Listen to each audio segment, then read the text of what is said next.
Alright YouTube, I'm gonna make a update video here today on Memorial Day. Mostly a nice day.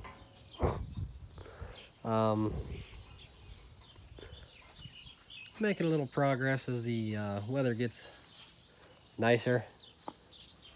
Been wanting to cut hay, but it rains every other freaking day, and I'm sure a lot of you guys understand because it's been raining everywhere.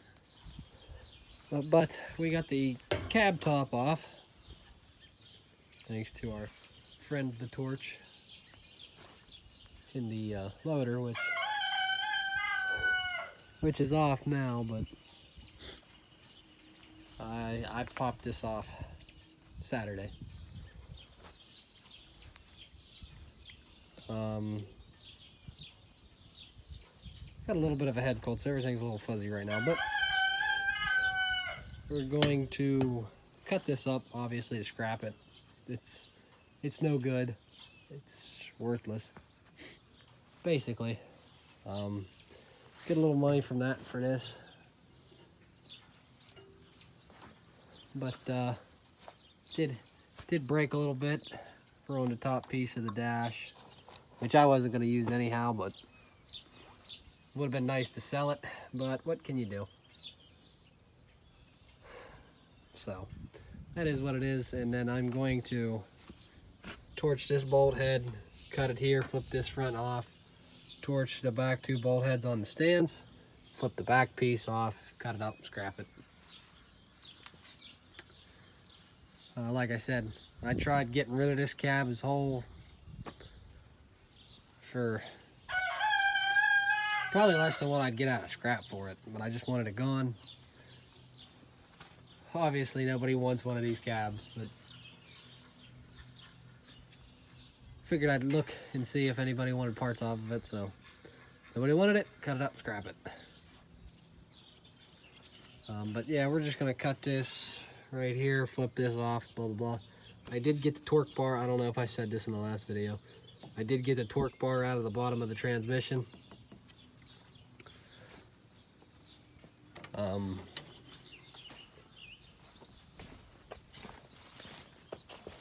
Got all the arms and stuff freed up. But yeah, that torque bar goes through here. It's for the draft control.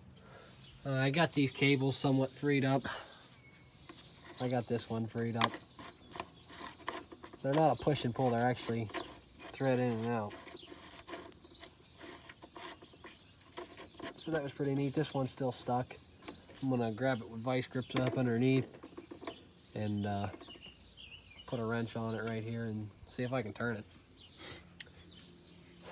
But there's a sad fact coming to all of this old equipment is parts are getting discontinued. And I just watched Massey 1105's video on that shift rod, and simple part discontinued, and I guess a lot of manufacturers are discontinuing parts.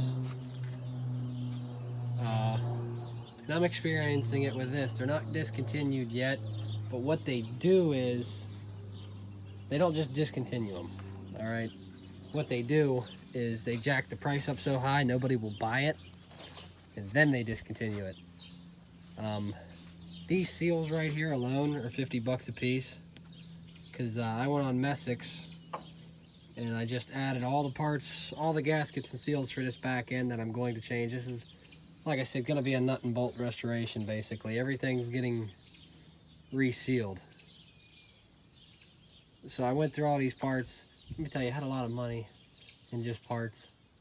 Closer to about $2 grand for just gaskets, seals, bushings, bearings, not including if the differential lock's bad, the brake discs are fried.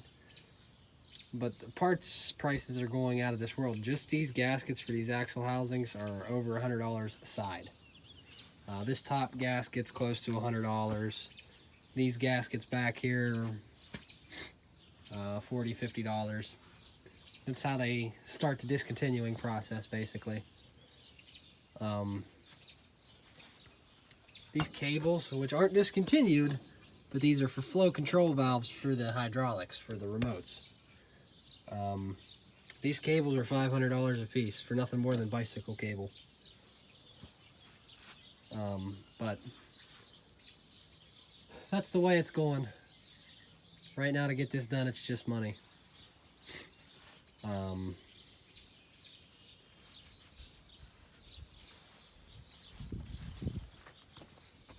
Tire finally went flat, so there's that. But once I get this off, there's not much this rear end actually needs. I've said it before, I'll say it again, it doesn't need much after the engine's back, other than painted tires and a cab interior kit, which I know seems like a lot, but in my eyes it isn't. We're just gonna split the transmission off, change the input shaft, reseal the transmission, all new pins and keys for the shift linkages, all new seals in the back. Hopefully this shift boot is still available because mine's trashed. My luck, it probably isn't. I'll have to see what I can find. But that's all that's really getting done to the back end. Just resealed, check everything out, rebuild the PTO pack, change the input. I don't necessarily want to pay the New Holland price to rebuild the dual power, because I don't even know if it's bad. The tractor only had 3,000 hours on it, and I know it was in bad shape when it got here, but the dual powers are way more reliable than a torque amplifier per se. So I can't see it being bad, and I don't think I'm gonna mess with it. I think I'm gonna roll the dice on that one, just because if you pull this out wrong, you are gonna have to dive into the transmission. This input shaft, there's a bearing behind it from what I've read, and if you pull it off and you do it wrong, say pull the back housing off, it's a roller bearing, and you pull it off, all the bearings fall into the bottom of the transmission. So you have to dive into it a lot further than what I want to. So I don't think we're gonna mess with that. But on the brighter note, guy I work with, he's a Ford guy too. He bought all this. I'm gonna have to take this out because I'm not gonna use this style. So I sold it to him for 50 bucks. I don't know what it's worth. It does me no good because I'm not gonna use it. He needs it for his 7700 that he's doing. So I'll take it basically.